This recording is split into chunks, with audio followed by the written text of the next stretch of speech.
I pledge allegiance to the flag of the United States of America and to the republic for which it stands, one nation, under God, indivisible, with liberty and justice for all.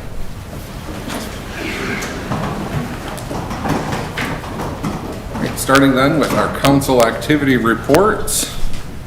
An interesting couple of weeks for me. We had our annual fire meeting in which we were all attending, so I won't recap that too much, other than to say there was some overall support as always for our fire departments. We discussed the increases to the budget to get the trucks on a replacement schedule where they need to be, along with the other equipment, and along with some interesting motion on the new building. For Ramsey Tarek, we need to follow up tomorrow regarding the bonding stuff. I had a phone call with a gentleman possibly interested in moving into the old McDonald's building. He owns a few other restaurants in the area and has asked for some information about that, so I sent him what we had and gave him Tarek's contact information, so hopefully that will continue to move forward. We had a meeting over at the fire hall with myself, Tarek and Megan, talking about community events this winter and how we can get things all on a similar calendar and shared page so that more people in the community can know about them and things seem a little more cohesive. On Thursday, I met with Chuck and Tarek and Ron over at the Public Works Garage, along with representatives from Stearns County Soil and Water, to discuss various funding opportunities and things that are happening around town. We discussed updates to our stormwater, and along with the new plan with the ponds that we discussed at our last council meeting. They expressed that they're continuing to look at some grants, and they thought that the plan that we had put together was going to be a very, very strong contender for grant funding opportunities. So Ron is going to continue setting up a meeting within the next couple of weeks, talk about various folks who can be invited to that, where we can discuss what moves forward with that pond. Otherwise, that's all I have for this, so I'll turn it over. I don't know, I always start on my left. Megan. I had an EDAP meeting where we discussed celebrating Manufacturers Month in October and some downtown revitalization grants, which would be great. So I'm really hopeful about those, or loans, excuse me. But we are always looking into the possibility of grants as well. Then we had the winter events meeting, which Sean mentioned, and I attended the planning meeting on Monday, and the annual fire meeting that Sean mentioned as well. And I think that's it for me. All right, Neil. The fire meeting, and then Rose Center had their meeting. I attended. The biggest thing there, they got the second handicap van, and they're looking at building a triple garage for the vans. You and I also had the meeting with former Mayor Thompson to discuss some things with the Legion and how that might move forward, but a little premature on that with not a lot of details, so keep going. Jean. I too was at the EDAP meeting with Megan and the fire meeting, and then planning last Monday, and liquor board last week, and the air show on Saturday. It was the air show. I wasn't able to make it. Very good. It was good. I was there too, I forgot that one. Heard it was very well attended. Very well attended. It's great. Good. All right. Paul. Was at the fire hall meeting, property negotiations with Neil, discussing sale of city property, and also at the air show. Right. Right. Hearing nothing else then, I'll turn it over to Ron. Okay, thank you. First of all, I'd like to thank all the users of the city compost. So far this year, I don't think we've had a single incident where we've had to go back and pick up debris out there. And also there and RV dump, both places are on pace to surpass last year's donations. So that's very good. Just to add on to the meeting that the mayor had just mentioned here, the downtown stormwater project that we are looking at and the funding of that. Also discussed at that same meeting was the tree grant for doing an inventory and our EVA plan. Pollinators and native plantings, we discussed that somewhat. And also our chloride program with our wastewater. The county said they've been waiting for the same grant we are, but we've been waiting about roughly 3 years now. So hopefully that will be coming around. I was also out at the airport at the fly-in, like it's noted. Let's see, we are in the process of writing another grant for our wellhead protection program, funding the water festival and our newsletter. We're looking at also trying to fund some more sealing of wells with that, so that will be coming possibly at the next meeting. Crews are out jetting right now. If you see them on the street, that's what the big truck is, if they're parked in the center of the street. It's that time of year again, our part-timers, 2 of our summer help are already done, so I'd like to thank them for their hard work over the year. And in about 3 weeks, we will be reading water meters, so thank you. Any questions for Ron? All right, Tarek. All right, well, what was already said, I was at the EDAP meeting as well, and the loans that we're looking to do to help local businesses, they're actually going to be interest-free, provided that they're used to, improve their property, improve their business. So there'll be more details coming up on that on the next council meeting. I was at the annual fire contract meeting. That went quite well. The winter events meeting, the planning meeting. And then Neil, Paul, Bill Spoon and I met with a developer who's looking to do some residential development in town. It'll be a combination of multi-family, single-family, so that's pretty interesting. Chuck and Ron and I were on a call with the active transportation grant that we got. It was a kickoff call. We got a grant to help connect the trail. We have 2 grants actually. This is just one of the grants where we had a call on. And Sean already mentioned the Soil and Water Conservation District meeting. That was also went quite well. We talked about several projects that we and updated them on. And finally, some bad news I received was Xcel Energy. We had applied for their pilot program to have an EV charging station in town, and they said that they are full. They did not select us on this round. So we will be on their next round, whenever that is. There's no timeline on that one yet. Any questions for Tarek? Moving on then to the adoption of our consent. Moving on then to the adoption of our consent agenda includes the minutes on page 1, vouchers on page 2, which total $179,622.77. The resignation of the part-time liquor store clerk, the resignation of a planning board member, and the Ampey Park grant agreement. Is there a motion to adopt the consent agenda, or does anybody want anything removed? I'll move to adopt. Motion by Hertzberg, is there a second? Seconded by Slaney. All those in favor indicate by saying aye. Aye. Opposed? None? Carries. And I apologize, I completely blew past our open forum. It was unintentional. Is there anybody here who wants to address the council during our open forum period? Go ahead, Jacob. So we'll just open that now. Just ask that we have dedicated up to 10 minutes for you to speak, so if there's more than one person, we just ask that you evenly divide it. We're not going to take action on anything, but we may otherwise respond or ask you further questions and refer things to staff. Go ahead, Jacob. Thank you, Mr. Mayor and Councilors. Jacob Bertram, 662 Spruce Street. I'm here as a resident of Painesville as well as a Planning Commission member. I'm just urging you to deny the recommendation for the solar industrial site that's being placed within city limits. We listened to a lot of presentations at our planning meeting last week, both for and against. A lot of good questions were asked. A lot of important ones were addressed as well. Heard from many people who had a lot of questions about it. In my opinion, as well as the opinion of the Planning Commission, this is not the highest use for the current zone. There's no long-lasting jobs, no additional tax revenue. It's mentioned 20, 25, 30 years that these solar panels are good for. Many of you are probably still going to be around. I for sure will be here. And that's something that we're going to have to deal with, being that you can't recycle them and you can't put them in landfills after the solar panels are out of their use. So many of them are burying them in the ground about in California and around the area.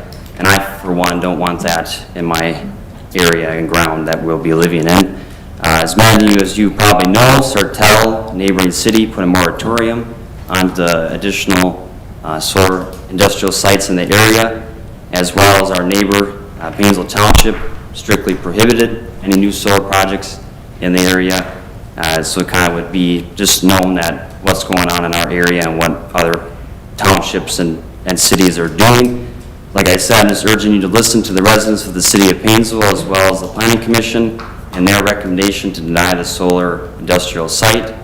And just something that I don't want to have a concern for a number of years to come coming into Painesville. So thank you. Thank you. Is there anybody else here for the public forum? Go ahead, Barb.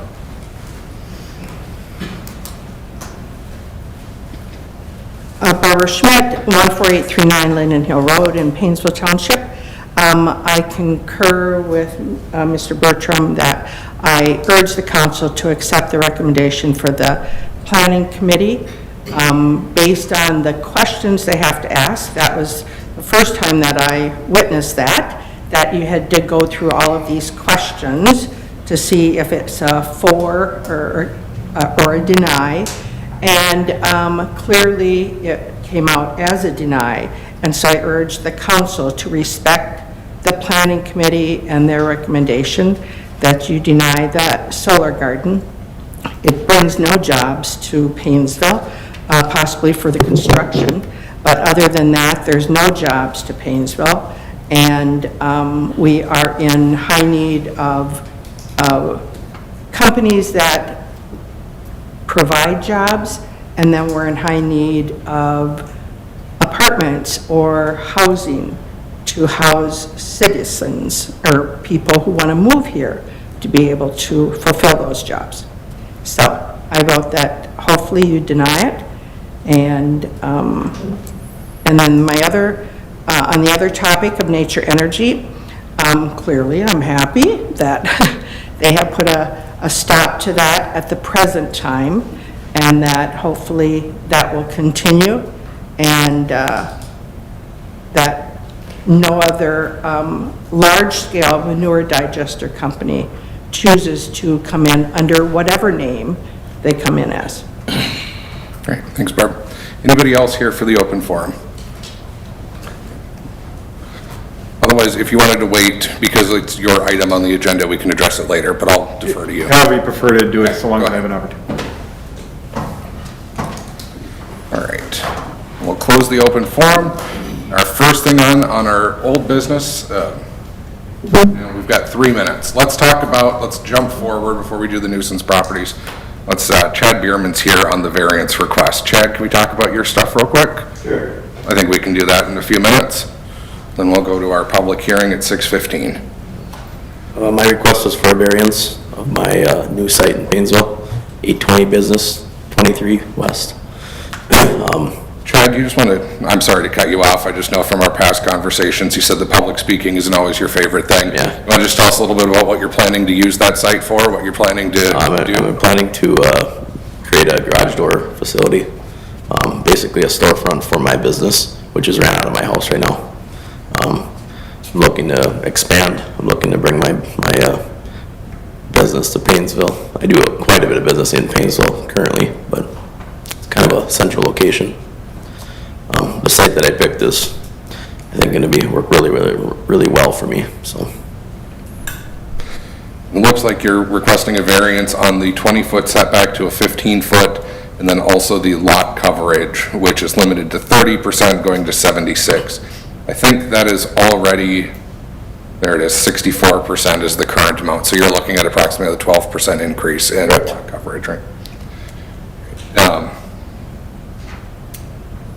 Could you tell us a little bit about why you need that and what's unique about that spot of land as to why we should grant the variance? that is zoned for 2 different zones. It's zoned commercial C2. It's also zoned in the shoreline district. Because the lot coverage is so minimal, the amount of my business or the size of my building would be very, very small. For what I am doing, I'm going to be pulling in a lot of bigger trailers, bigger trucks, a lot of equipment versus being able to create green space. I was hoping to get more of a bigger parking lot area for more of a turnaround. I'm afraid that the oncoming traffic of Business 23 now I'd be blocking by creating my business smaller, and the the variance for the setback in the back. Looking to just get it off the street a little bit.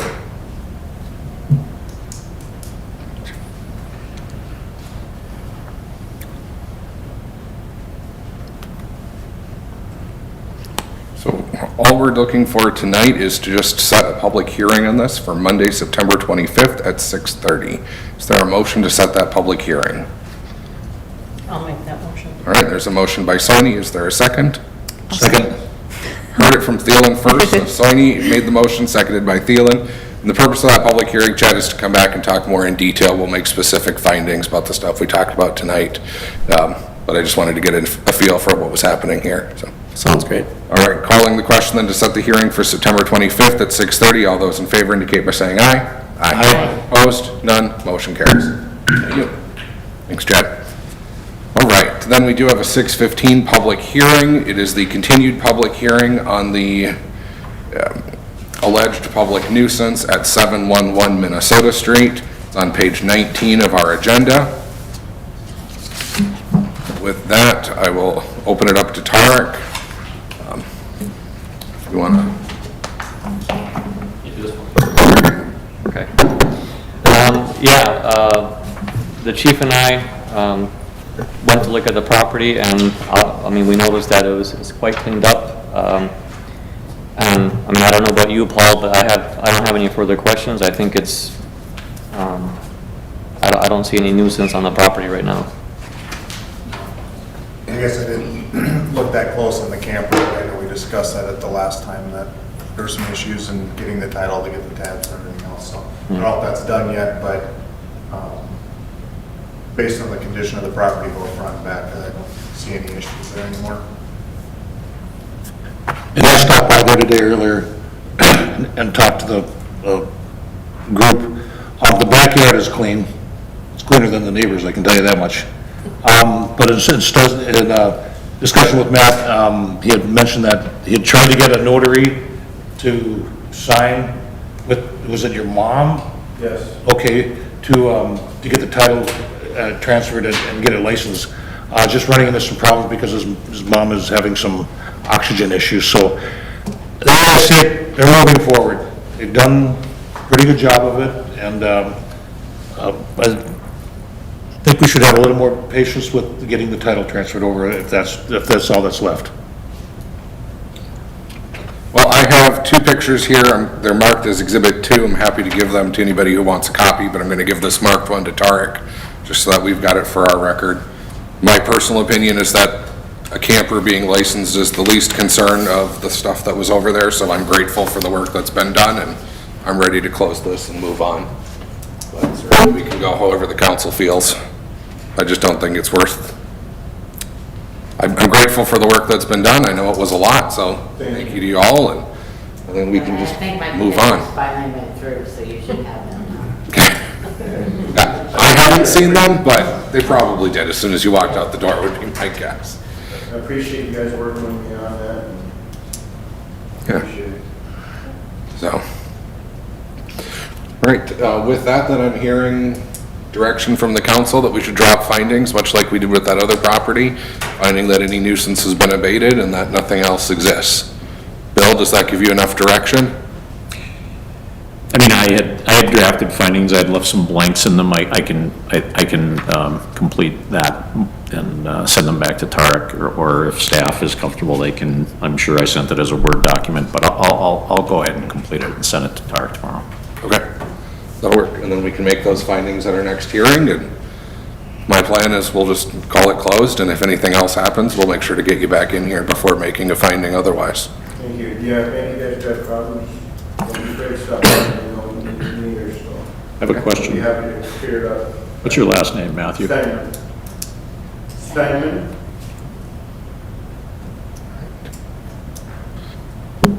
Okay. The property owner is actually Carl Sanders. Yep, Sanders. Yeah, I've got Carr's name in here. Yeah. Just that you're the one that was present at the hearing. Right.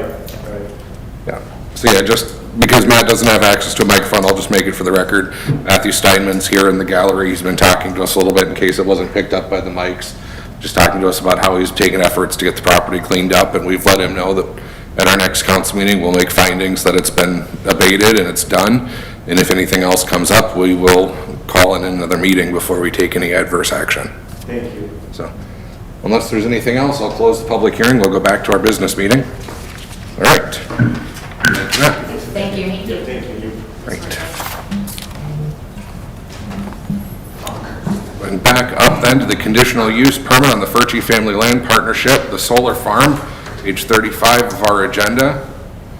I do believe we have somebody here to speak on that issue as well. You can go ahead and take the podium and... Thank you, Mr. Mayor. My name's Evan Carlson. I own Enterprise Energy. We're a small business, and I started it about a year ago. And since starting it, I have started a family, and I have used my own savings to invest in communities and projects such as this for my company. I select the projects very carefully. This one was selected because of its compliance with the ordinance and the fact that it's a relatively new ordinance. And that it's just a very good site for it. It's a good site because it is guided for industrial, which is required by the ordinance for solar, and it's in an area that's not visible to homes or other neighbors. It's across a creek, and it would be an enormous investment for the city to get utilities and other services out there that would be necessary to develop it into some other use. Also, there are big setbacks, and there's a overlay ordinance, and not to mention, just very hard to get to. It's cut off on the east, it's landlocked on the east, and it's got that ravine on the west. So this parcel, it's a bigger parcel, right? But we're just doing the part in solar that is inaccessible and unusable for some other type of development. And we have a representative from the company here who owns the land that they looked at it and they just can't do anything else with it. And the bottom line is that this pays $873,000 in taxes over the life of the project. And you don't get the money if you don't have it developed, and there's nothing else that you can do with it. Otherwise, the landowner, if there were a higher, better use, they would have done it, and they have looked into it, and they have been unable to do it. So I wouldn't turn down the money. Second, no good reason was given. In order to deny a CUP, you got to have a reason other than just public opposition, regardless of how high profile that public member may be. And no good reason was given. There's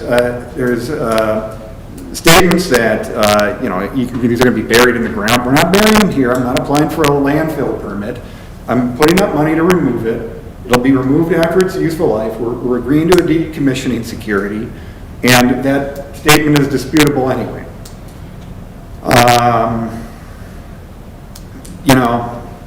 As far as who I am, someone alluded that I'm off to Tahiti. I'm not. I'm from here. I'm from Minneapolis. I'm from the state. I'm a small developer.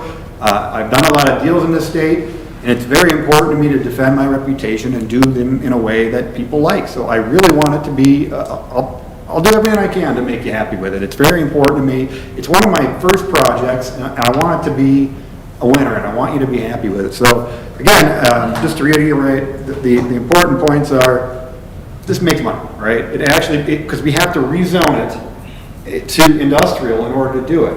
And we have to change it to a commercial use. So those are two factors that change the tax revenue. And I emailed the county assessor, and they put up numbers showing this 875. I'm not pulling it out of thin air. It came from the county. So number one, it does make money. Number two, no reason was given at the planning commission that would be a good grounds for denial. And I've complied with the ordinance, and I'm just asking you to approve it because it's very important to me and it satisfies the law. I have a bunch of questions, but I want to start before I forget any further. Tarek did receive an email earlier today from Jeff Bertram that I forgot to read earlier, so I'll do so now. Just says, as a resident of Painesville and as past member of the County Planning Commission who considered close to 50 solar industrial site applications, I would strongly recommend that you do not allow solar industrial sites within the city of Painesville. I strongly believe any application for anything should follow the process. Minimally, I'm guessing that's what it was supposed to say there, rezoning, platting, and then consideration of any application should be followed. Circumventing that process solely for the benefit of a developer is ill-advised. There is a reason for the process that everyone else has to follow. Already having over 15 such sites in the township and over 35 in the county, our area has already been overdeveloped for this activity. Our neighbor, the township, has prohibited any future sites, and that action should be respected. The minimal tax benefit will not offset the value of needed industrial land within the city, even if it is only for meeting the impervious requirements for a potential large development.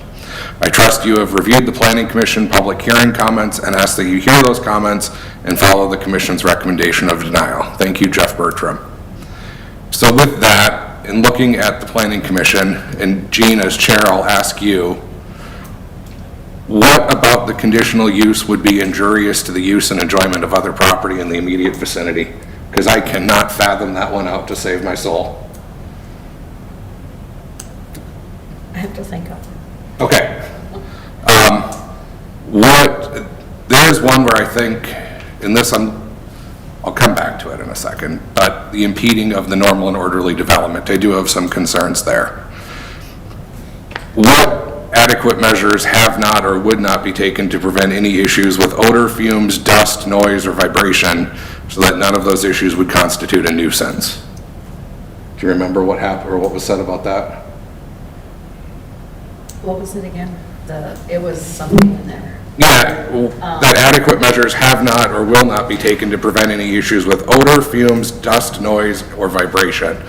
And I can't for the life of me fathom out what about a solar panel is going to have an odor or a fume, how it's going to be dusty or noisy, or how it would vibrate.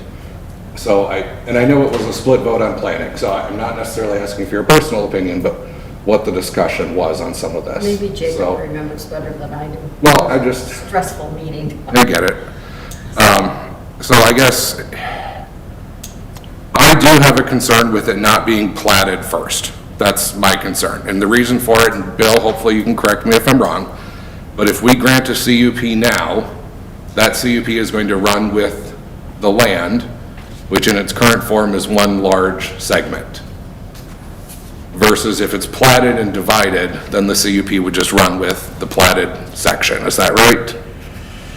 Well, the conditional use permit is being requested for the land described on Exhibit A, which I understand to be a survey of the land east of the creek. So it's not the entire parcel. And that is, my understanding is the developer's intent, if the CUP is granted, is to plat the property so that the land west of the creek is, or east of the creek, is lot one of some subdivision, and the remainder of it is an outlot. I believe, that's what we were told. And that's the representation that I understood to be true, so that I think the conditional use, based on the application and the description that was provided, would apply only to the land east of the creek, which at the Planning Commission, the representation was made that the most easterly portion of that would be developed as a 1 megawatt site, and then the remainder of it might be developed as either a 1 megawatt or half megawatt or whatever there's room for on a later application, but right now we're dealing with what's before us. And so we have a drawing that shows it's basically probably a little bit more than the east half of the land described on Exhibit A that would be developed into this solar garden. So, Evan, I guess that's my question, and maybe if somebody's here from the Fir Tree property as well, why haven't we done the platting process first like we normally would? It's for the benefit of the city, because the CUP is subject to, it could be denied. And if you were to deny it, you're not stuck with a platted property for the purposes of that use. So this is not a special favor. We're doing this because it's the most logical way to proceed with the development. And if you were to deny, I would hope, you don't have it rezoned and ready to go or and replatted. So, you know, it's not a trick, it's nothing, no special ask, it's just logical planning that benefits the city. And I do share Evan's concerns. I mean, we just passed our zoning ordinance, a year ago, where we reincorporated our conditional use permit process for solar gardens. That was part of our zoning ordinance. We had many public hearings on our zoning ordinance, and this process was included in there. So if not that property, then where were we considering doing a solar garden in town that we passed the zoning ordinance with that in there? So I have concerns that putting a solar garden out there could be effectively shooting ourselves in the foot for developing that land into further industrial. I don't know that those concerns are necessarily wholly valid, but that's my concern. I don't see how we get to a finding that the conditional use would be injurious to the use and enjoyment of other property in the immediate vicinity. We already have solar panels just north of town. I don't know that they're there. Don't know that anybody does. We say that there are going to be issues with odor, fumes, dust, noise, and vibration. They're stationary panels that don't smell. They don't generate dust. They don't make noise. I don't understand how we make that finding. It seems a little bit without reason to me. And again, I know I'm not poking at anyone on the planning board, but I'd like to understand the logic behind it. I think the injurious part was for any future development. It wasn't at this time because nothing's been developed there. It was more for the future. It could be a problem. So, The city has plenty of land to be developed. It just doesn't have to be that one spot. So if we're gonna move forward with this, I believe that we should look at one thing with the added revenue through the property tax base. I sit on the Budget and Finance Committee. It seems like every year that we go through this, we're in a shortfall. So why are we trying to turn away business? We shouldn't be doing that. Okay, we should be trying to balance our budget. Everyone likes shiny new things, but nobody was willing to pay for it. This thing here seems like a no-brainer to me. And it's in a spot that is not going to be real evident. It's not like it's going to be next to the high school or something like that. Or like when you drive into Belgrade, you first go over the bridge, what do you see is a solar garden. Okay, we're going to be getting something close to that if that's the case, and the conditional use permit is granted. But it's going to be off to the side, it's going to be hidden. I have a hard time understanding who would want to put an apartment building right next to the highway with all that noise. That part that is what bothers me. The other ones is that we get a lot of pushback, especially with Mr. Bertram's letter about how the township has stopped wanting to do this. One thing that we have to be clear about is that the township has their own budget to worry about. The city has their own budget to worry about. Even though the complaints of the township residents are valid, they're not going to count right now because we're in the city trying to balance our own budget. And that's why I believe we should move forward with this and grant the permit. So I know that. You say we don't count. Hold on. We pay the taxes. I didn't say, this is not a public hearing right now, so I'm not going to get into a back and forth with people. We had our public comment period at the beginning of this. We heard the comments there. So I just asked that everybody I just want to add one more thing, that the city is trying to get new businesses in town here. Some of them, we don't meet the criteria for population, such as like a mini Target or like a Culver's. We don't have the population here to support that. So they're not going to want to expand our city, but we have to take this step by step. And I believe working forward on this step by step, we're going to be coming out ahead in the long run. I also look at, and I think, and this was more of an issue for me a couple of years ago when we first started, when we first amended our ordinance to put in the conditional use permit. I was more worried about the waste of the silica cells and things like that.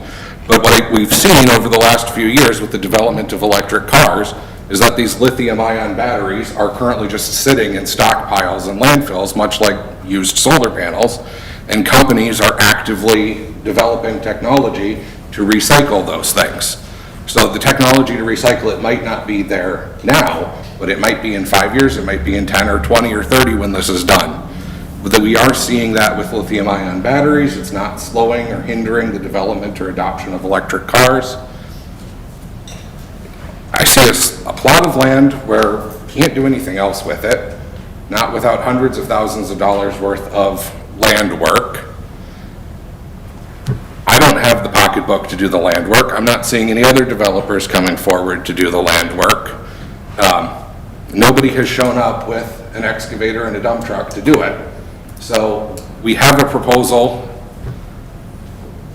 I think you're right. The CUP process is there. You have to meet the requirements. Those are the trainings we did with the league at the end of last year.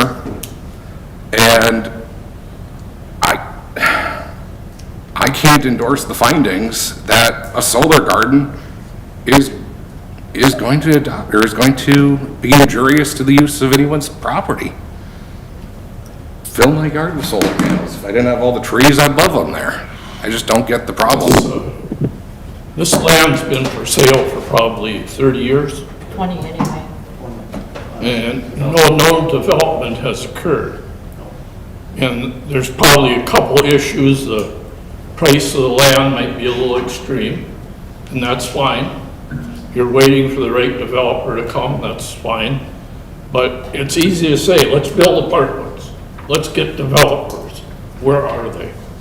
We're begging a developer to come now to do some housing. There's no, our local multimillionaires, where's their investments? It's not happening. So, Would you mind speaking to the development efforts you've tried to make of that land a little bit? Yes. So because I do think that the hindrance on the development is something we need to be aware of. Yes, Mayor and Council, I'm Brian Dockendorf, I'm the Vice President of Fritz Companies. We've owned the land for many, many years. We've tried every direction to bring someone here. We've tried apartments, we've tried houses, we've tried, the manure thing to bring something to town. We bought the land, we need to do something with it. Every year we pay real estate taxes on it. We just can't get anything to come. In this area, how this sits and how the setbacks are and the shape of it, we're never gonna get anything in that corner to create any kind of tax base for the city whatsoever. So it's gonna be very, very slim chance. With this, it uses that property, it kind of gets something going on out there. So if they see activity, activity creates activity. So if we're out there doing the solar garden, and it sits in a very nice place that's kind of quiet in the corner by itself, we think it's a very good place to put it. But activity creates activity, so if we have something going out there and something being built, somebody comes by, they're going, hey, look, town's growing, town's doing something to move forward. It's taking investments in itself, developers investing, bring pure, clean energy to the city, and creates a decent tax base for the city to pay their bills. So, and we're hoping it does something so we can start bringing housing in, and start bringing apartments in, and start bringing some commercial in. Because that's why we bought the land in the first place, was to do something in town, helps us, helps the city. So that's why we're doing it. So, but we've spent many dollars and many years trying to get something to come in town, and as of right now, there's nothing. We think. Excuse me, Ms. Schmidt, I'm not going to ask you again. Okay, this is not a public hearing. I'm going to ask you to please keep your comments to yourself. Our public forum period was open at the beginning, so. Can I ask one question of you, Mr. Mayor? No, we're going to keep moving on here, so thank you. We have, appreciate that, sir, thank you. Thank you. Does the council have questions for either of the representatives here from the land or the solar company? Those are the two here on the permit. just tell one fast one. Channel 11 had, these are probably solar panels close to the cities. They have people that grow vegetables in the solar gardens. And it seems there's a site on their website that explains it, and maybe that would be a plus too. Yeah, so you're referring to agrivoltaics. That is something that I'm looking into. It requires some alterations to the layout of the panels. You need bigger spacing. You got to make sure you're getting the right amount of light for the crop that you're growing right there. And there's studies being done by arrays like that one that are a little more experimental. They're trying to find out what is going to grow under their well and figure it out. This one, I had proposed a indigenous pollinator-friendly seed mix, something like CRP. It's good for pollinators, which the government pays people to plant anyway. But that's definitely something I'm interested in. Usually that comes up as an issue in situations where a piece of ag land is being removed from production, and that isn't the case here. However, even in those cases, it can be, it's still kind of experimental, but I'm optimistic that it will work in the future. So that's what I know about it. I was just going to mention a couple of the comments that at the planning commission that was brought up was one of the biggest concerns was the out of order of doing, that was the concern. One is there's no guarantee Excel's going to buy the electricity is what was kind of mentioned, wasn't it? There is. I mean, in order to do the project, I have to get an interconnection agreement from Excel. Right. I put in the application, I've already done that. So I engineered the thing and I submitted a $100,000 fee and I paid them tens of thousands of other dollars to study the cost to accommodate an interconnection at this point in their grid. They take that money, they hire a third-party engineer, and that third-party engineer generates a document called a scope of work and a facility study that detail everything that needs to be done to accommodate the interconnection. I can either accept that or not. That comes with a price tag. So they're not going to say no. They're going to say, here's what it costs. And I have to make that decision as a developer. But it isn't like it's subject to, I have a right to do it. My application with them is in, so long as the numbers pencil, I get to do it. And that's something you would know and have decided before you broke ground on anything, is that right? Yes, absolutely, yeah. I mean, it's something that I postponed a $15,000 payment from last week till this week so I could get answer on. So I'm very eager to move forward with it on their end, but I've already invested a lot with them to get it to where it is. But the point is that yes, if I can accept the project, it will be built, and I won't build it until I know for sure I get that actual document called an interconnection agreement, and I can actually provide that to the city as a condition to issuance of a building permit.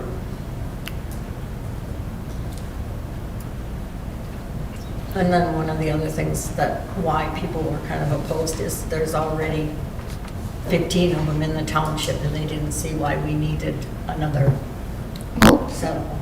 So if this is, as we're talking, it's profitable from a tax standpoint, so I assume that the township is getting some sort of benefit from those 15 sites? So I'm sure. So that's sort of, to me, although I understand if we're looking at it as a county-wide situation, if we have plenty of them in the county and it's, using land that could be used for something else, I understand the opposition, but at the same time, it's a little, Sartell has several, the township has 15, and I assume that the township and Sartell are reaping some sort of benefit from all of those things, so it's a little, I don't even know the word. To say that all of a sudden it's fine for them, but it's not okay for us, because they already have them. Well, and can you have too many? Well, I mean, if you need land for other things, but again, we have, I think that depends where they're going to be located. we have so many lots that we haven't been able to sell, that do have for sale signs, and that we have tried to sell. We have, unless the price of development of residential, keeps falling, I don't know that we can hold on in hopes that that's going to be something that takes place, in addition to the fact that, yes, as, you know, the planning commission mentioned, it, you know, they feel it'd be injurious, and I can see their point, but as the mayor mentioned, the thing about the dust and the odor and the noise, that's completely separate from the yes or no answer to the injurious statement. So I'm not sure, I guess, and I was at the meeting, and I don't recall where the noise and dust and everything came into, unless maybe it's while it's being built, but that's going to be the case with anything that's built anywhere. So let me float this statement out there. We have a 6:45 public hearing that we need to break to, but I want this to stew on everyone's mind, because Evan, I especially want to get a thoughtful response from you on it. If we were to move forward, I mean, the council has the right to reject the recommendations and findings of the planning board or adopt our own findings. But one of the things that we would need to make a finding on is the amount of money that needs to be submitted to ensure proper decommissioning. We didn't get that from the planning board. We don't know what that would cost. I don't feel comfortable throwing out a number of $10 million without proper education. And I'm just picking that out of thin air because it seems absurd enough that it would cover all of the costs. I'm tempted to set this for a public hearing following Chad Bierman's hearing on the 28th or whatever date that was. Planning would have another meeting before then, so Gene notice of that public hearing could go to them, and if planning wants to make it a joint meeting, we can accommodate that. But I'd like to hear more in a public hearing setting where we can get the information, the questions that we have, and make findings. But I know you just said you delayed a $15,000 payment, so we'll have to break to do something else, but let's come back with that thought on everyone's mind if we can. Can we do that? Nope. All right. I agree. So let's recess from that topic for a few seconds. We have a 6:45 public hearing on another nuisance property. Get back to that page of our agenda. That's the property in 899 Flanders Drive, page 19 of our agenda. Eric, I'll open it up to you again, please, sir. All right, yeah, and I think property owner's here. Yeah, Mrs. Schwant. I haven't noticed any change in the property, and maybe if you can comment on the vehicles that are in the property. And I know that the chief and I, there was one vehicle that remains unregistered, is that correct? Chief? Yes. Yeah. So, and I do have, just for the record, Tarek again gave us some pictures of this property as it exists, I presume today. I've marked that as Exhibit 2 and given it to him.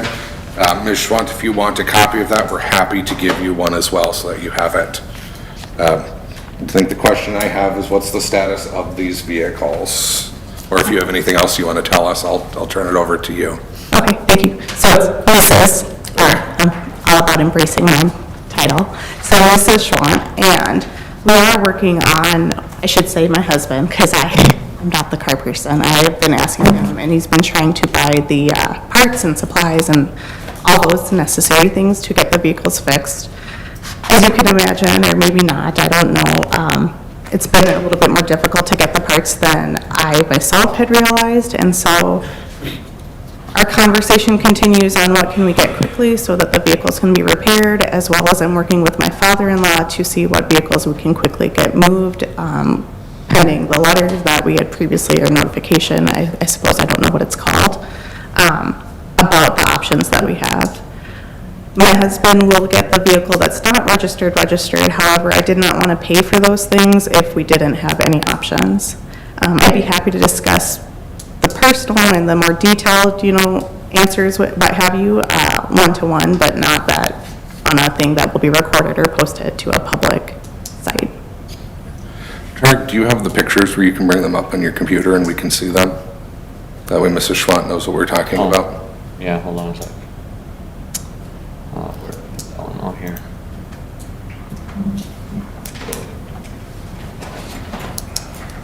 Thank you. All right, Kristen, if you can switch there. Oh, yeah, you did already. She's a step ahead of you today. There you go. No, it's kind of hard to tell, but Mr. Schwant, what I'm curious about is it looks like there's a Blazer there and then like a Trans Am or Camaro or something like that, and it looks like there's at least a flat tire on the Camaro. When we met about a month ago and talked about recessing this, it's my recollection, based on your representations, that I get it, you were on the phone, so maybe some things didn't come through clearly. But it was my representation that you said that they all ran and they could be moved. And I guess I'm just curious as to how that works out when the one has what appears to be a flat tire that looks like it's been sitting there for quite a while. Well, the red one and the blue one, yes. I don't think have moved in a while.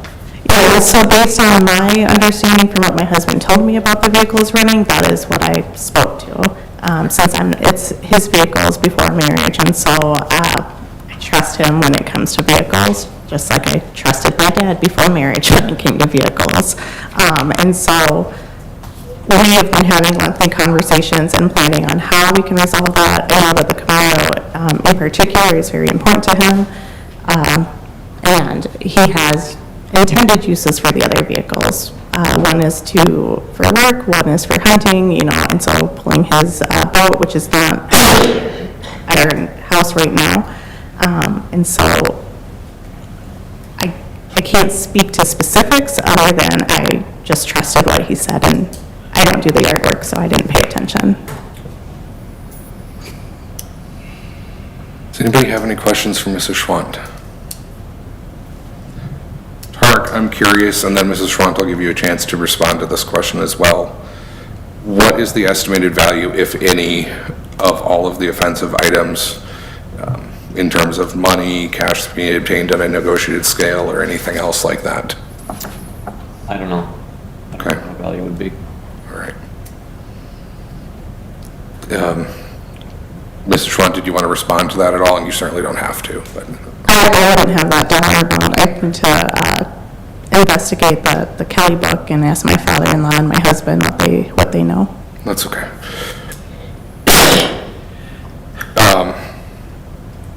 How long do you think it's going to take to get everything repaired and back to an operable, licensed condition?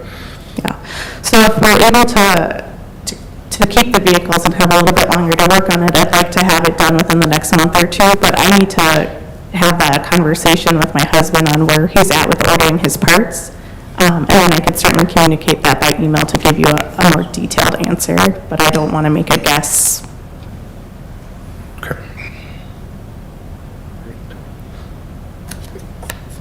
Anything else you want the council to know? Just that we're working on our communication so that I can be more clear in what I'm speaking of, and that it would really help if you could have at least, that little more time now that we are on the same page in terms of ordering the parts and trying to get it repaired. And with that being said, I am working with my father-in-law to move whatever we find out we can't get parts for, or we won't invest in, considering some of the vehicles' ages. Tarek, can you refresh my recollection on the timing of letters and notices and things that went out and how long it's been? Or Bill, maybe you have that right before you. It looks like you were referencing something. Well, I was looking at, the public hearing was in July. The notice, I think, was sent. First letter was April 30. April 30. And then the formal letter was June 22nd. Yeah, the formal abatement letter. But I think if you made findings here that there's two vehicles that are still unlicensed and inoperable, but gave them 90 days to remedy the situation, and provided that if they didn't, you were gonna remove the items.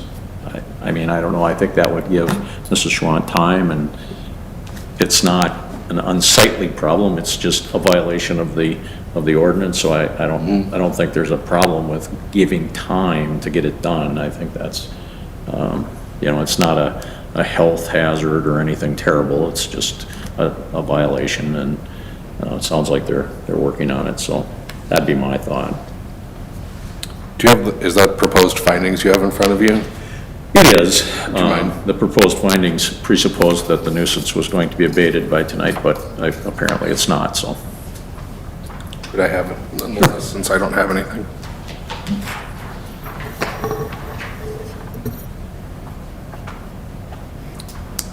How far away is the father-in-law's? My father-in-law brother-in-law lives in Sauk Center, but because he works construction, it's been tough to communicate with him during this time.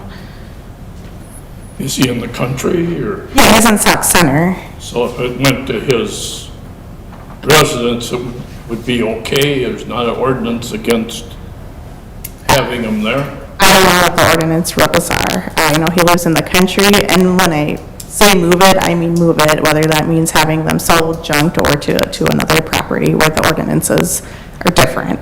And that's where that communication piece is coming in, as far as trying to coordinate and why things have been difficult with early hours and late nights. That may be the best solution, to tow them there and get them running there over a period of time or whatever. We're exploring all of our options. I can't speak to something that I haven't discussed with him yet, and so I don't want to state something if I don't know that I can do that.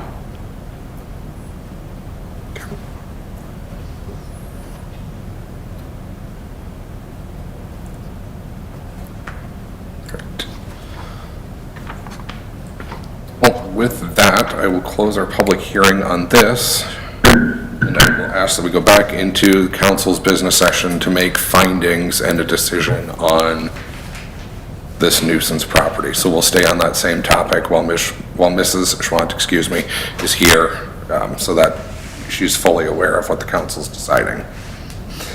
So we have proposed findings that our attorney has drafted. They're much like the ones that we approved at our last meeting. The City Council of the City of Painesville, on its own initiative and pursuant to City Code Chapter 18, Section 18-2E, ordered an investigation of certain properties within the city. Bill, I'm just noticing there's a typo in that first paragraph, so since we have two of them, we're going to have to change it. It says in the city, regarding hazardous conditions or public nuisances. The city administrator, with the assistance of the Painesville Police Department, investigated the property at 899 Flanders Drive and concluded that a nuisance existed and that there were unlicensed motor vehicles located on the property in violation of City Code Chapter 18.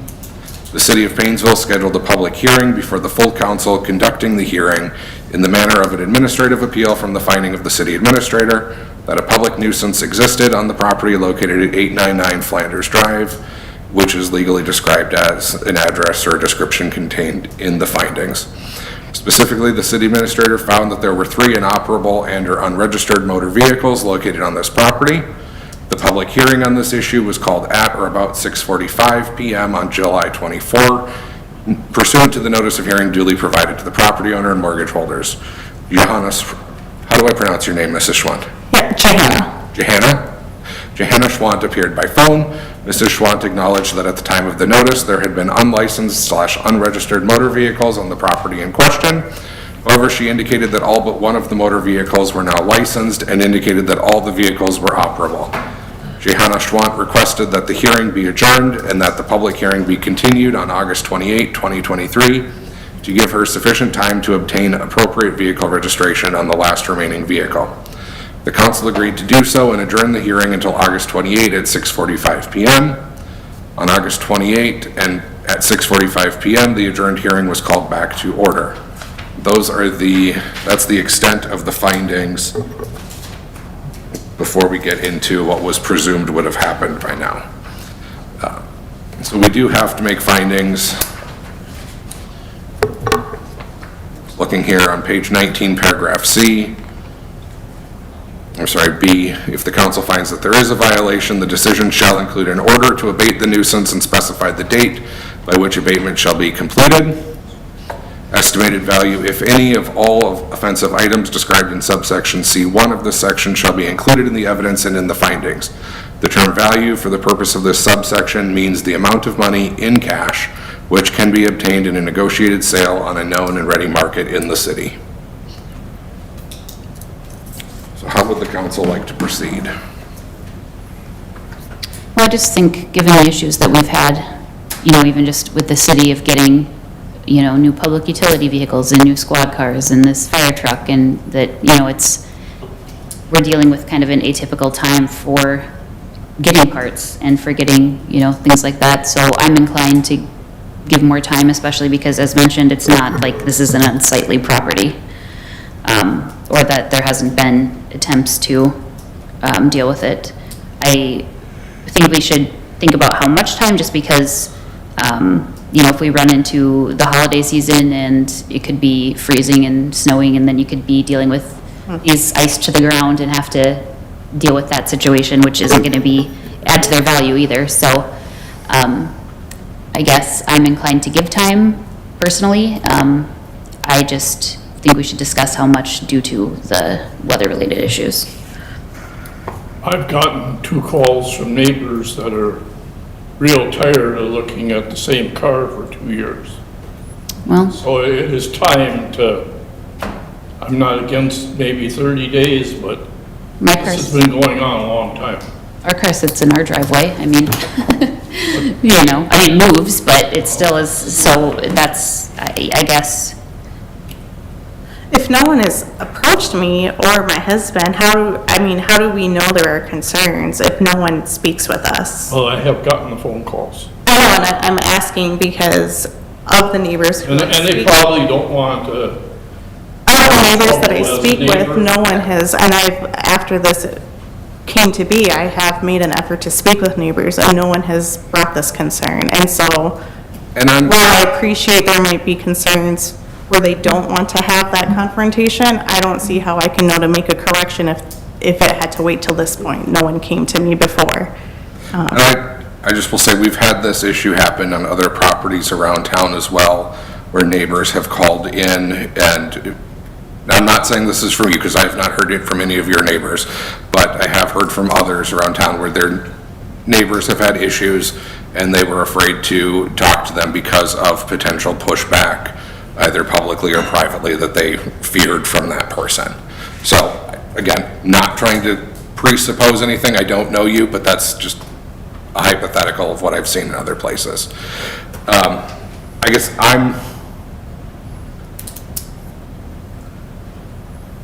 more concerned, I don't know that we can make findings that support our ordinance if we don't have information on the value of the items.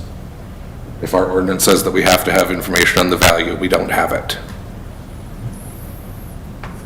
I don't know, Bill, if that's something that we can get around, but it's a requirement of the ordinance, it's something that's here on our action sheet. I don't think we can just ignore our own ordinance like that, but maybe I'm reading too much into something that doesn't matter. I mean, I think it would be useful to be able to make a finding of value. It's always hard to value inoperable vehicles. I think inoperable vehicles tend to not have a lot of value, but, you know, I don't even know the year of that Camaro. It probably has some value, I assume. I don't know about, you know, the Bronco. The truck, I assume, is licensed and operable now, or is that not true? So all but the Blazer are registered, and that one I will do. I was just waiting to hear what I didn't want to pay for things if it wouldn't not be an option for us. And then the S10, the black truck, is operable, and all vehicles are registered, and we're working on getting the parts and getting them operable. Okay, so the Blazer isn't licensed and the Camaro is the one that's not operable. We're working on ordering the parts right now so we can try and get things operable, ideally well before winter. The white one. Oh, yeah, the sports track, sorry. I was like, I'm pretty sure my car's silver, but yes. So everything turned on, now it's just getting things moved around. And so I really, I wish, and full transparency, I need to have a detailed conversation with my husband about what he thinks is operable and what the council is stating as operable in moving the vehicles. So to my knowledge, everything is operable. But I can only 100% speak to the vehicle that I drive. Yours works. Mine works. Well, I'd be okay with a nominal finding in terms of value in 60 days to cure. Yeah, not more than 60. I think splitting the difference between the suggested 30 and the 90 is good, so 60 as well. How do you feel about 60? It's plenty, Can you live with it? I suppose. Okay. Well- Begrudgingly? Well, it's time to get some action. It's been going on. The cars have sat there a long time. Yeah, and we started this process, we did a citywide push. How many letters went out? 25, something like that? 23 letters. One almost went out to a city council member who cleaned it up before the letters were about to be mailed out. He's not paying attention to me right now. So, I mean, things have gone out there. We've tried working with it. I think a finding that there's a nominal value for this and 60 days to cure would be in order. I would prefer that we have written findings before us that we can approve, which unfortunately means bringing it back to our next council meeting so that I can see them and review them. I think a nominal value was 60 days from then to fix it.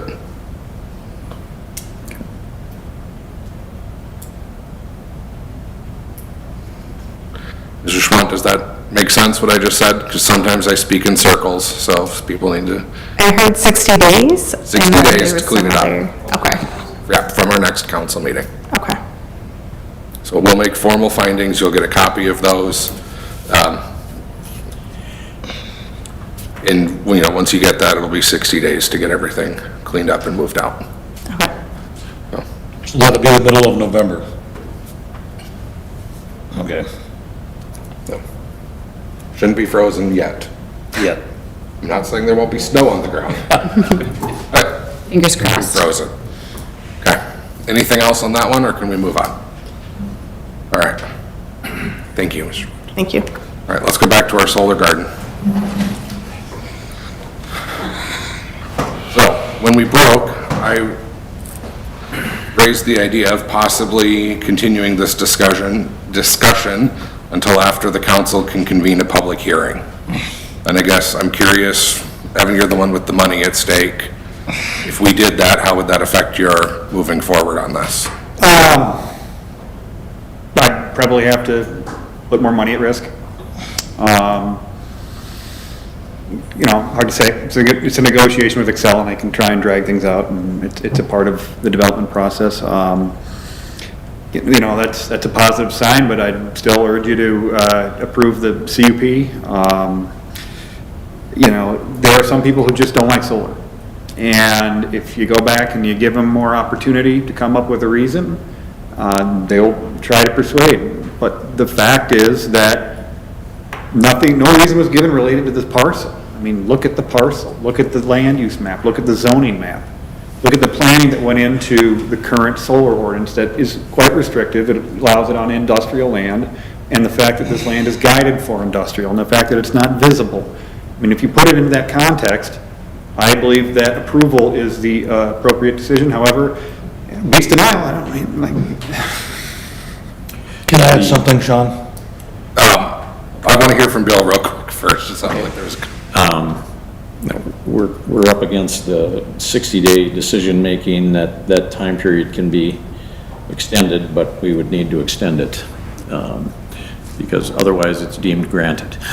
Okay. Thank you. Pointing that out. Paul. Just reading the notes over here, we've already had a public hearing with the planning board, so why do we have to go through another public hearing when the things have been addressed? Right now, we just got different opinions from the council versus the planning commission. So I'm saying that if we're just going to go through another public hearing, we're just going to be repeating.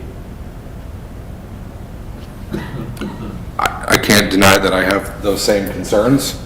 Part of it is I'd like to get more information on the decommissioning cost and what we would need to set aside for that. I don't know, Ron, if maybe you know that information, or if Chuck, you can chime in on an educated guess there. I don't want to put either of you too much on the spot, but. Well, I know what Stearns County is currently requiring $185,000. Okay. For a 1 megawatt facility is my understanding. I understand that there are other localities that are requiring less. There's a range. I think that it was maybe indicated that some localities don't charge anything, which would seem foolish. But you know, you want to protect yourself. I don't know what the right amount is. I just know that I know what Stearns County's is. It's gone up. I think it was 160,000 not too long ago, and most recently it's been 185. I could describe their methodology. Could you explain what the decommissioning is also? Yes, so we agreed before before we build it, unlike other uses, we put up money to remove it. So after 35 years, it could be continued as solar, it could be something else. And I've sat on several county commissions as they've examined the decommissioning security. What typically happens is that they tell us to hire an engineer, like a third-party engineer, to generate a document that says the actual, hey, here's what it would cost for us to decommission it. And then we submit that to the city or the county engineer, and they just confirm that it's not baloney. And then the county sets the decommissioning amount at, say, either 100% or so of that amount. And in Stearns County's case, I believe it's like 150% or so, which is why it's unusually high. But if that's what gets the deal done, you know, that is the highest you see in the state. 180 grand is a lot for that. I mean, this is not a concrete structure. This is a bunch of I-beams hammered into the ground. There's one concrete pad. It's like 200 square feet with the metering equipment, but this isn't a building. It's not like a major demo project, and everything can be hauled away. So that would be very high. But if it gets the deal done, I'd agree to it. Well, I would think at least part of that, and this is me guesstimating based on what was said at the planning hearing, is that the $185,000 probably includes maybe needing to dispose of it as hazardous waste if the panels are left behind in the future. It is an extraordinarily cautious estimate of the removal cost. However, practically speaking, that gets into the whole merits of solar. This is about land use, and we're agreeing to get it off. When you do talk about recycling and all that, and I can talk about that, but that's not land use. What's obligated here is to remove it from the site, and that's what that there's more than sufficient money at that amount. But it is recyclable. In fact, you can recycle it now. I mean, everything in it is recyclable. There's no like toxic materials. The issue is tearing it apart. It's a piece of glass with metal in it. You got to tear that thing apart, and there's investment in equipment to do that. But regardless, it's not a land use issue. So I will, at this point, I see two options for the council. We can either recess, do another public hearing, hear from anybody else who might want to be heard on this, or we can look at approving or denying the application that is before us. And I would entertain a motion either way or some other way that I have not thought of. I would like to make a motion to approve the council action on the application for conditional use permit for the First Shoe Family Limited Partnership 1 megawatt solar farm for Enterprise Energy. All right, there's a motion by Thielen to approve the application. Let me just get back to it here. Motion by Thielen to approve the council action on application for conditional use permit for the Furchy Family Limited Partnership 1 megawatt solar farm for Enterprise Energy. Is there a second to that motion? Second. Seconded by Herzberg. Any further discussion? Well, I personally would like more time, so I'm in favor of a hearing, because I know that at the planning meeting, it was brought up to do some sort of, screening and some from the road, and I would just like more time to take a look at it and to address some of the other concerns. Because right now I feel like I don't necessarily have enough information to make a good decision. And I would just say that, if you're going to grant it, you're going to have to address the conditions of the conditions, and some of them are complete and some of them are incomplete, but I had put in, a provision that was mentioned by the developer that he'd be willing to do screening. I hadn't put in any details of it, but it would be a point to be discussed and determined. If we think screening is appropriate, it should certainly be part of the grant of the conditional use permit. That should be included in there, along with the escrow, either in cash or whatever form, for the decommissioning, and something for the for the vegetation. Those have to be addressed, and those are dollar amounts that should be discussed here, and if we're thinking of going that direction of approval, they should be discussed and amounts should be included. So let me rephrase how I envisioned this motion, which would be that essentially we're looking at adopting or rejecting the recommendation, and the motion essentially calls to reject the recommendation of the planning committee.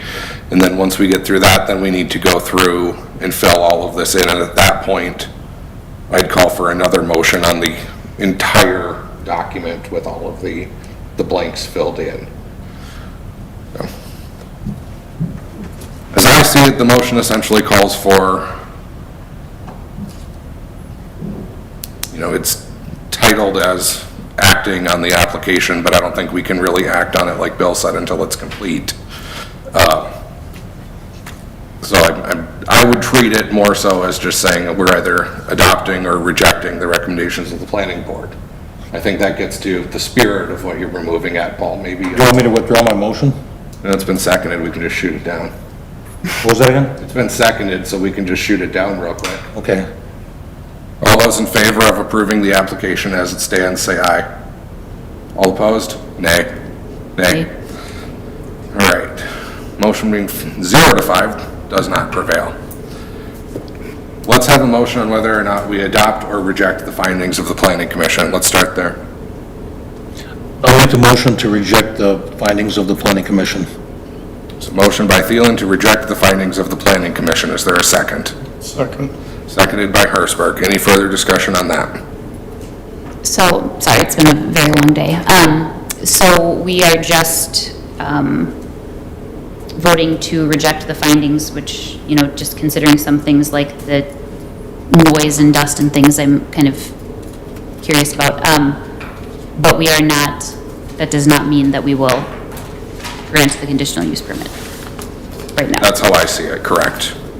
Is that how everybody else in the eyes of the law see it? That's, Yeah, okay. Yeah, we have to finish the document before we can move forward with it. Yeah. if the motion is to reject it, then the next step would either be, do we make our own findings, and if so, how, or do we send it back for planning for more findings? So, right now, the motion on the table is to reject the findings of the planning commission. All those in favor of rejecting those findings indicate by saying aye. Aye. Any opposed? Me. Motion carries 4 to 1.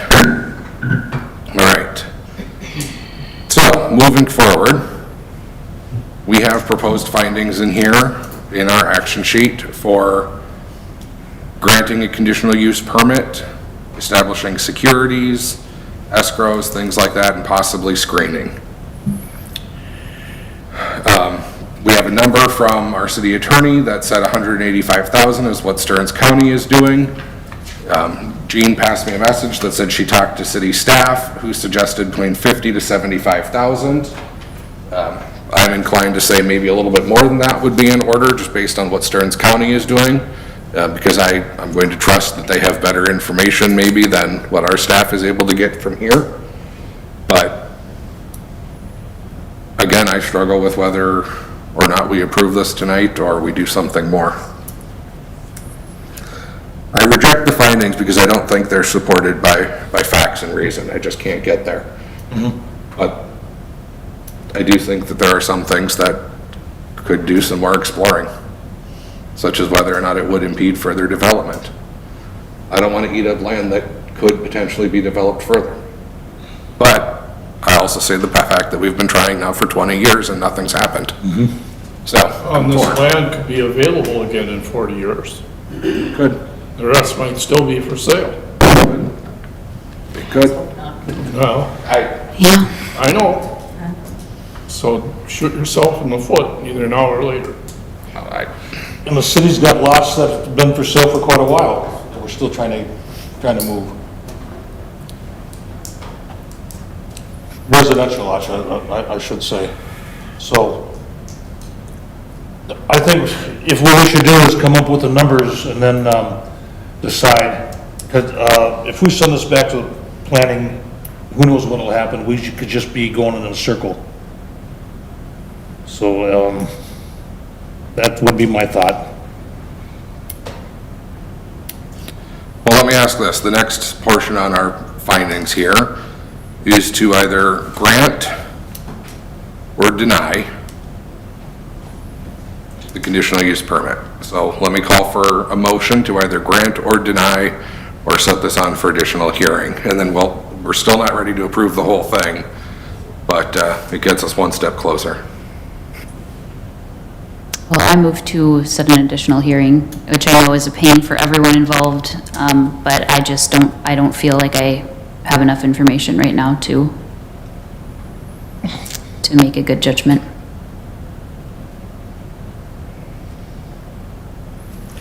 And I would have to make the argument to grant for it. Okay, go Stop ahead. you just a second, Paul. You go ahead. There's a motion on the table before we open it for discussion. The motion is by Brick to set it for another public hearing. Is there a second to that? I'm going to second it because I want to discuss it. First question I have is, Evan, are you okay with extending this for another 30 days so that we can come back on September 28? I don't want you to make a hasty decision. I want to get it approved. And frankly, I'm nervous about it because there are some people who are going to oppose solar no matter what it is. And I'm afraid of what's going to come out of that. So for that reason, I want to move forward with it immediately. However, I don't want to be hasty. I don't want to put you in a position that you feel you're not doing. And ultimately, it's the city council's call. But I think look at the property. Look at what's around it. There's nothing coming from the south by the creek. There's nothing coming from the east. It's completely landlocked. In fact, I got to build that road across that creek to get there. That's a big deal. It's a steep ravine. I got to go down there. I got to get a special permit for a crossing, and I can get that permit for the crossing because it's landlocked and there's no other way to get back there. And there's no traffic to get back there. There's no utilities. There's no way to do it. So I think it's a logical place. I think it's a slam dunk of a site. And but if you need time, take it. I just don't want to make myself vulnerable to criticism from people who I know will oppose it no matter what. I think Bill. And that would be my fear of having another planning mission, or another hearing, is we're just gonna hear the negatives on it. Well, I'm trying to find the positives on it because of what the added revenues for the city's gonna be. Well, then we can bring those findings too, where we can discuss those findings. If we do come up with positive, which I feel that we will, but I want to make sure. Tarek, you had something? Yeah, I think by having a public hearing, we're going to hear the same comments we heard before, and it's delaying making a decision. That's all I see. One thing we haven't said, your one neighbor is our city lift station. I don't know how many apartments would want to be next to that. It's an attractive building. Ron, there's no real smell unless you go in the basement. Not from that building, but I drove past the ponds last night and they were, Yeah. there was a smell. And you're on that end of town. If I might add on to it, the solar or the industrial use for this site, I think, is the only use. The Minnesota Pollution Control's recommendation to building anything within 1,500 feet, or 1,500 feet is their recommendation that nothing gets built in that zone. But I know this is right up against that edge, so industrial use or solar here is the only use for that property. Which I don't feel, and that was another reason that I had disagreed with the findings of the planning commission, because I do not like to do that of any of our boards or commissions, but I felt like that information was not available to the planning commission at the time. Right, so the question on the table is whether or not we should schedule a public hearing. All those in favor of scheduling a public hearing indicate by saying aye. Aye. All opposed? Nay. Opposed. Motion does not prevail, vote was 1-4. All right. So then is there a motion to grant or deny the conditional use permit? And if there's a motion to grant, I will call for an amount of escrow or letter of credit. Mary, I think that if you're rejecting the planning's findings, I think then the council should go through the findings in paragraph 8 of the planning commission's findings and make findings on those items that are in paragraph 8, starting on page 2, 1, and going on to page 3. I think it's important that the council make those findings and then address the conditions if it's granting the permit. Okay. So then looking back, we'll turn back to our agenda, page number 56, as our attorney suggested. The recommendation of the planning board was that the conditional use will be injurious to the use and enjoyment of other property in the immediate vicinity. I'd call for a motion and then a vote on whether or not the conditional use will or will not be injurious to the use and enjoyment.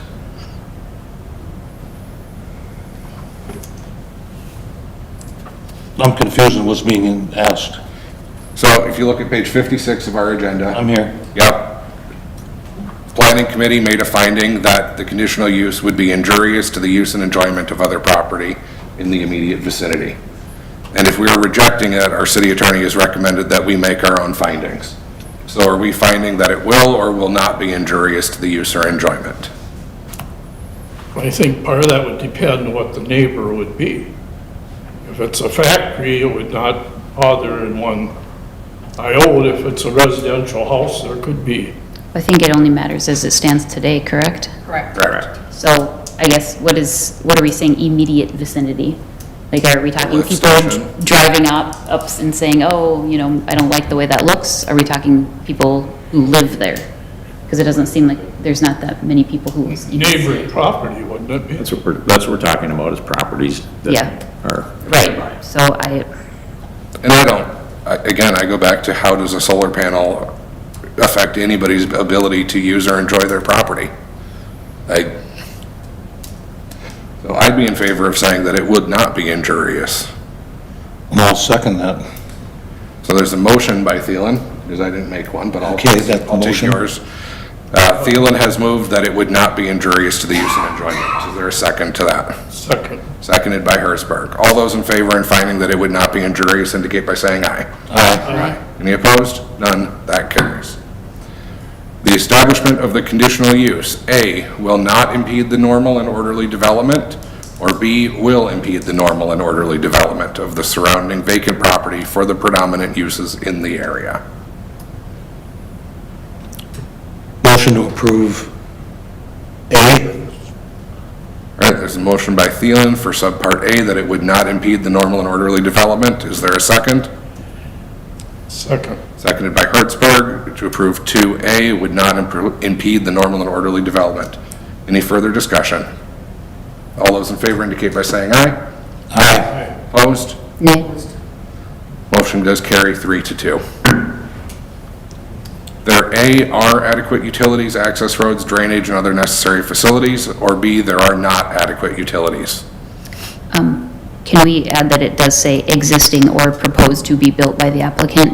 Yeah, that's, Because I think that's important to note, because as you were saying, that, you know, there'll have to be things that will be built. And that's a big concern to people sometimes, but it's in here that it is being proposed to be built by the applicant. I just wanted to point that out. So I'm hearing a motion by Brick. Sure. That there are adequate utilities, access Yes. roads, drainage, and other necessary facilities, existing or proposed to be built by the applicant. Is there a second? I'll second it. Seconded by Sony to adopt 3A. Any further discussion? All those in favor indicate by saying aye. Aye. Opposed? None. Motion carries. Adequate measures, A, have been or will be taken to prevent any issues with odor, fumes, dust, noise, and vibration, so that none of these issues will constitute a nuisance, and the plans provide for control of lighting in such a manner that no disturbance in the neighborhood will result. Or B, adequate measures have not been taken to prevent those things.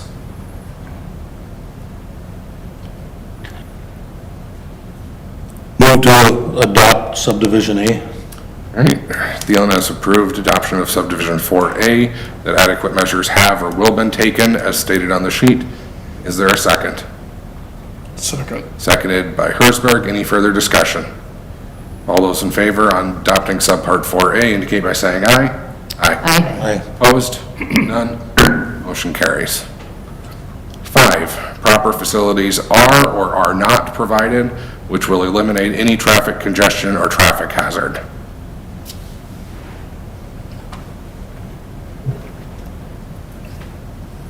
I'll move to approve subdivision A. All right, there's a motion by Brick on 5A that there are appropriate facilities which will eliminate any traffic congestion or hazard. Is there a second? Second. Motion by Brick, seconded by Sunny. Any further discussion? All those in favor indicate by saying aye. Aye. Opposed? None? Carries. There A, is or is not a demonstrated need in the community for the proposed use. I will say on this part, one of the things that came up as we were talking to the Nature Energy folks is they were impressed with the solar gardens that were already there to the north, because it gave them easy access to property. In talking with folks from the industrial park, our access to three-phase power and sufficient power needs in the community is an attractive thing when they're looking at building their facilities here. So I do believe that this would fit a demonstrated need as we're looking to grow manufacturing and other things and as power increases. So I believe that there is a need. And I'll make a motion to adopt subdivision A. There's a motion by Thielen on 6A that there is a demonstrated need in the community for the proposed use. Is there a second? Second. Seconded by Hersberg. Any further discussion on that? All those in favor indicate by saying aye. Aye. Opposed? Opposed? Motion does carry 3-2. The proposed use is or is not in compliance with any relevant land use plans adopted by the city.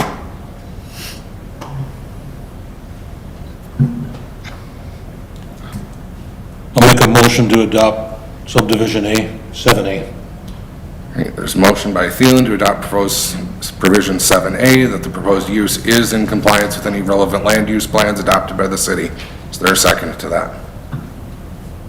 Second. Seconded by Hersberg. Any further discussions? I'm just going to comment and say we've been trying to develop that land and do a number of things, and as Ron stated before, there's nothing else that we can put here. So regardless of what we might have had as a pie in the sky dream a while ago, reality has proven that nothing else can go. All those in favor of adopting 7A indicate by saying aye. Aye. Opposed? None. Motion does carry. Okay. So with that, we have findings of the council, and I'm just going to repeat them here. The conditional use will not be injurious to the use and enjoyment of other property in the immediate vicinity. The establishment of the conditional use will not impede the normal and orderly development and improvement of surrounding vacant property for the predominant uses in the area. There are adequate utilities, access roads, drainage, and other necessary facilities existing or proposed to be built by the applicant. Adequate measures have been or will be taken to prevent any issues with odor, fumes, dust, noise, and vibration, so that none of these issues will constitute a nuisance, and the plans provide for control of lighting in such a manner that no disturbance in the neighborhood will result. Proper facilities are provided which will eliminate any traffic congestion or traffic hazard. There is a demonstrated need in the community for the proposed use. And finally, the proposed use is in compliance with any relevant land use plans adopted by the city. Going on then, I would call for a motion to grant or deny. And again, if we grant, then we would want to look at what appropriate security would need to be issued. I'd like a motion to approve the council action on application for conditional use permit for the First Limited Partnership 1 megawatt solar farm for Enterprise Energy. Paul, I'm going to call your motion as out of order, just because I think we still need to look at filling in the blanks here. Oh, I'm sorry. So what I'm looking at is on page 60. It's the first page of that application that you just referenced. Okay. A little bit over halfway down, there's an A and then a blank with a check mark for grants. If you move on then to page 62, there's a B with a blank. So we've already filled in the first part where we rejected the findings. Now looking at the second part for grants or denies.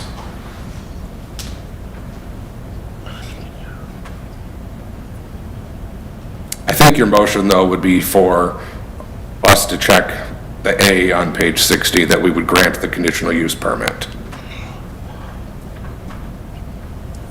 Well, That is correct. Okay, there's a motion to check the box A on page 60, granting the conditional use permit. Is there a second on that? Second. Seconded by Hertzberg. Any further discussion on that? Again, we'll come back to the security issue if this passes. I just would like more time. I don't feel like I have a good read on whether or not it's going to impede further development or what the, people we're representing, what they want, so. I think Ron pretty well answered that. No, you're right. I mean, I do. Either develop that or leave it vacant and never put anything there. I agree. Forward. But that information has only come, till late Very today. pertinent. It is, and that's why normally it wouldn't even be as much of a hesitation for me to agree or disagree with some of the findings of the planning commission, but I did in this case because that information was not available to them, as far as I recall from the meeting. But I just, I would like more time. That's all. Any other discussion? So the motion is to adopt the A on page 60. It's technically the second A on that one, granting a conditional use permit. All those in favor of checking that box indicate by saying aye. Aye. All opposed? Opposed? Motion does carry 3-2. All right, then on the issue of security, I guess, Bill, our proposed action sheet here says before a building permit to build the community solar garden can be issued, a financial guarantee in the form of cash, escrow, or letter of credit shall be submitted. Do we need to specify which one, or do we just need to set the dollar amount? I think you just need to set the dollar amount, and Okay. it's up to the developer to figure out how he wants to provide that. Because it does give them the option of cash, escrow, or letter of credit. Yeah, okay.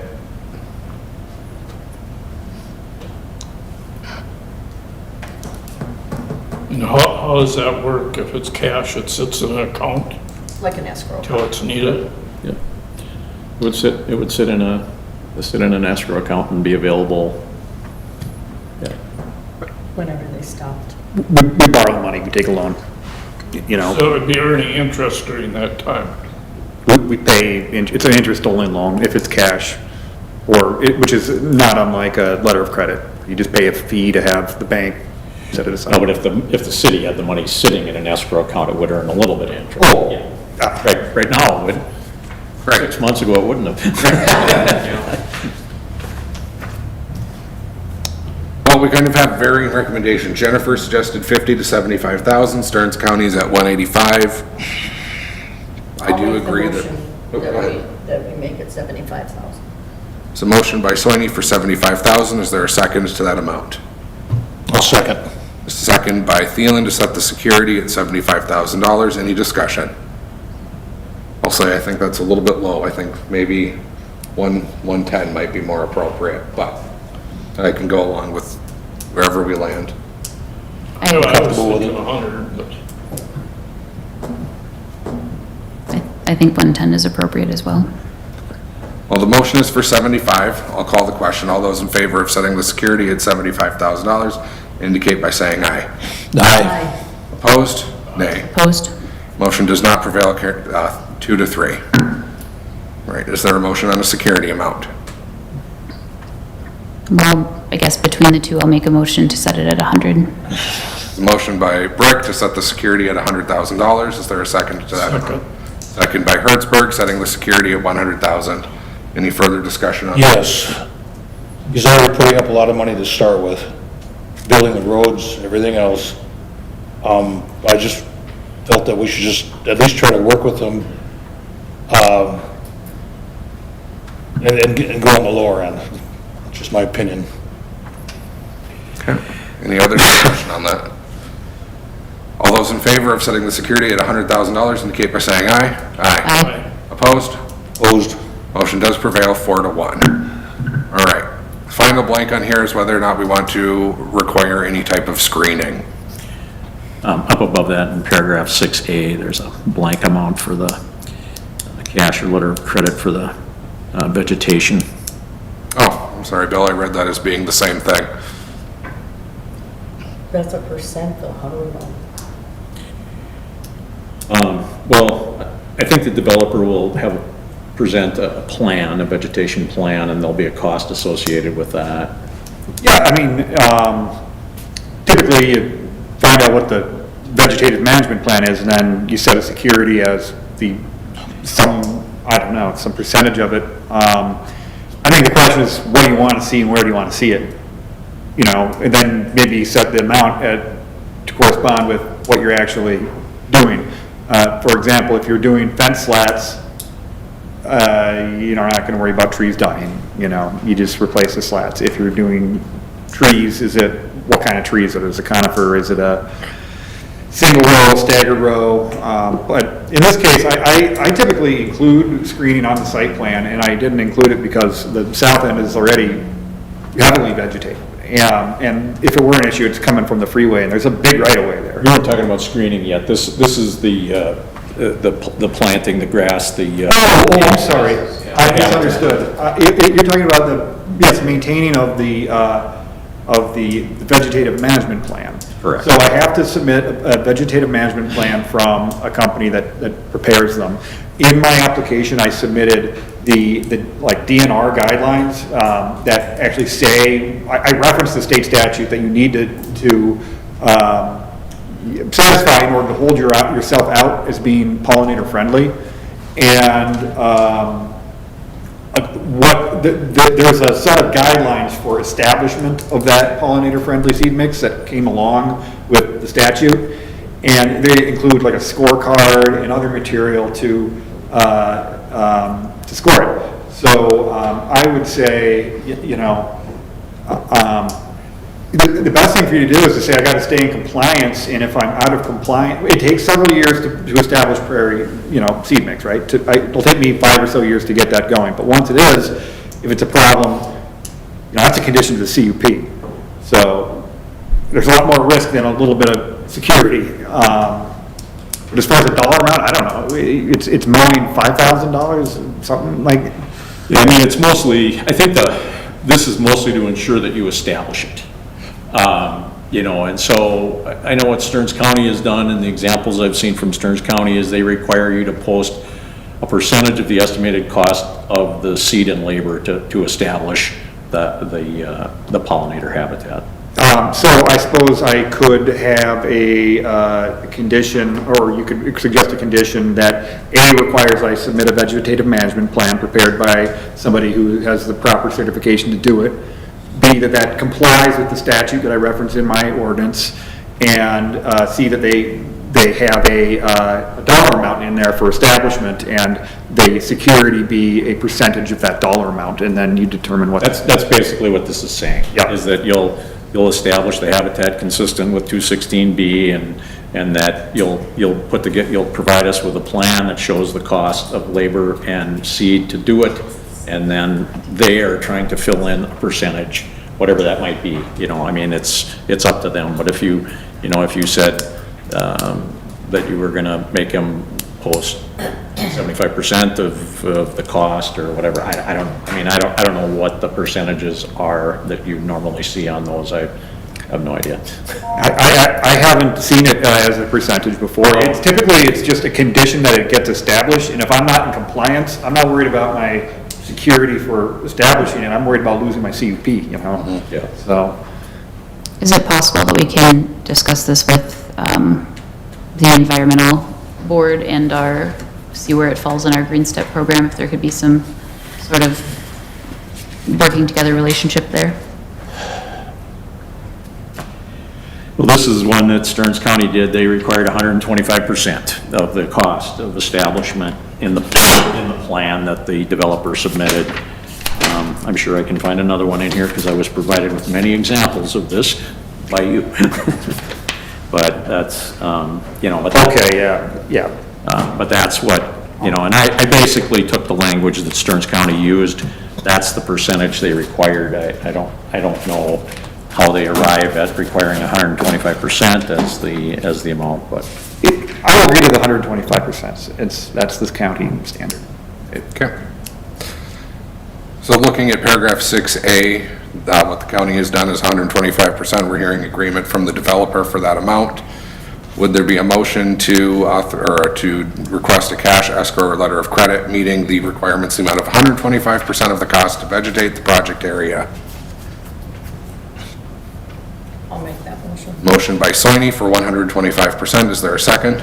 Second. Seconded by Hertzberg. Any further discussion? I'll just say one of the things that I heard from the Planning Commission is that solar panels are not necessarily pollinator friendly.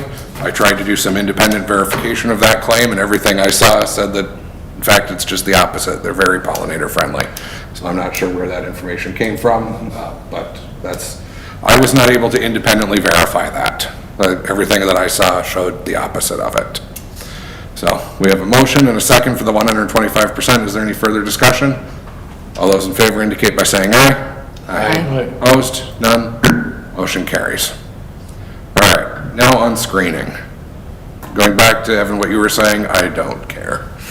I think you're right. It's screened on the south naturally, it's screened on the north by a highway, and the plan is to develop that land into industrial, and frankly, I don't see a problem personally with anything relating to solar panels.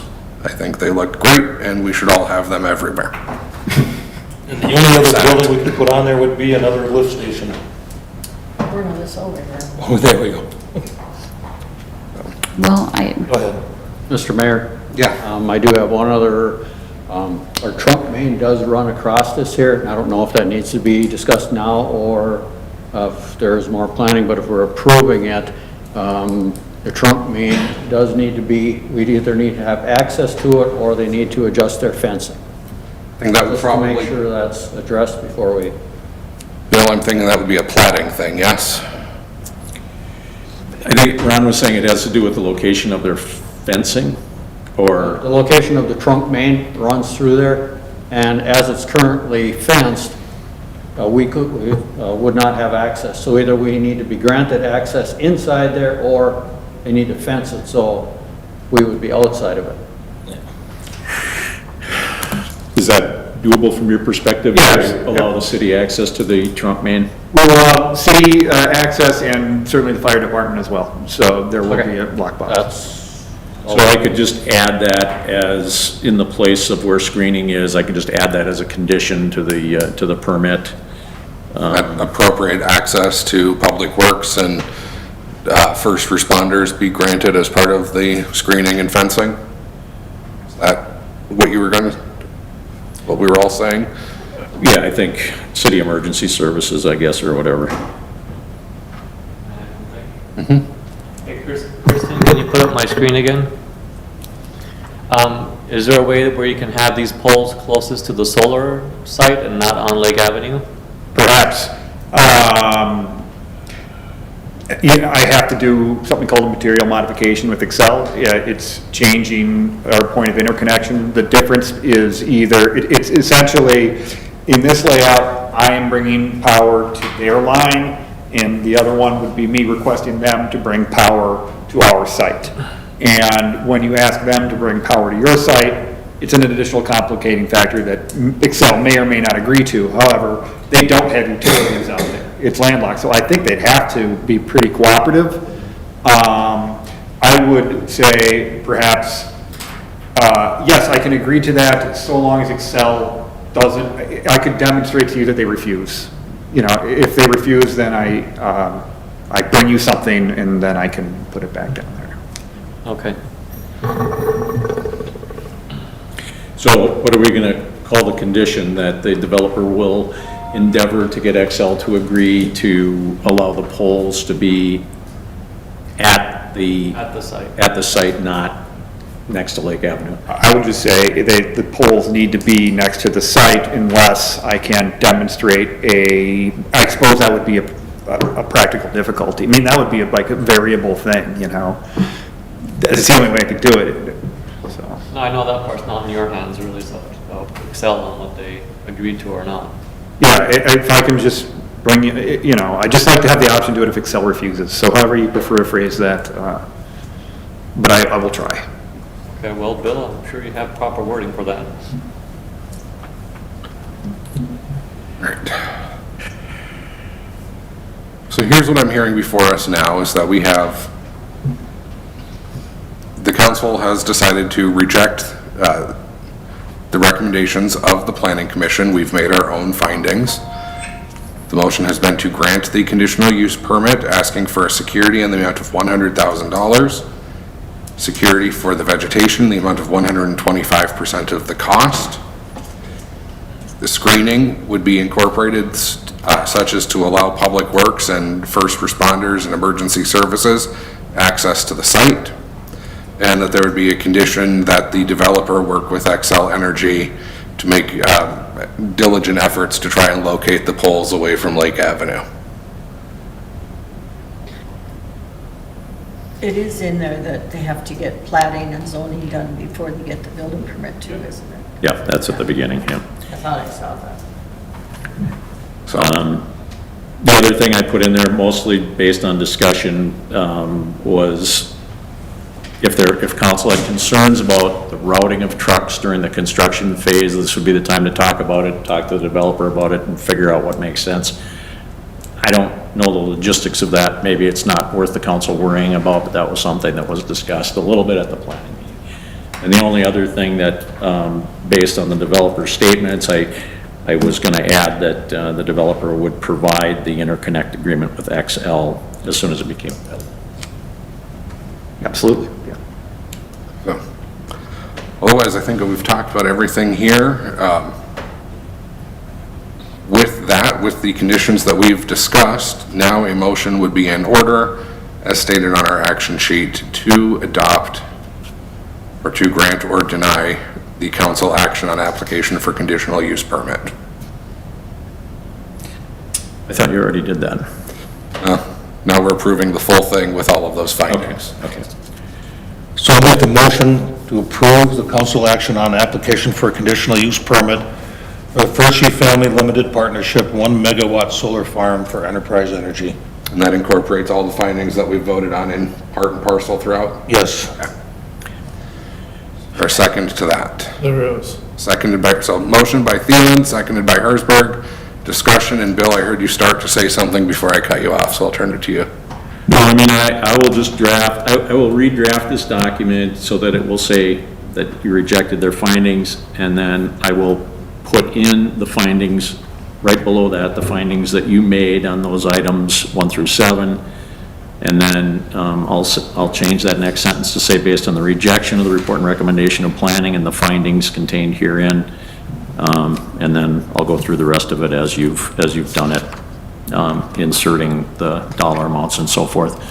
I'll have that down here tomorrow for signatures. If All right, any further discussion on that? All those in favor indicate by saying aye. Aye. Opposed? None, motion carries. All right. Thank you for all your hard work on this in the late night. Yeah, thanks for bearing with us here. All right. Can we take a 5-minute recess? We will, and I need to break. I have a Court of Appeals filing due at midnight tonight and some other things that I need to do. So I'm going to turn it over to Jean to take over the rest of the meeting, if that's okay. 5-minute recess.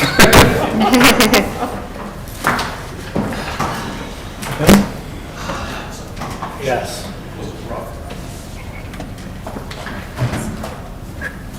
I got more gray hair, but I wouldn't be able to tell. Here's Gray or Paul.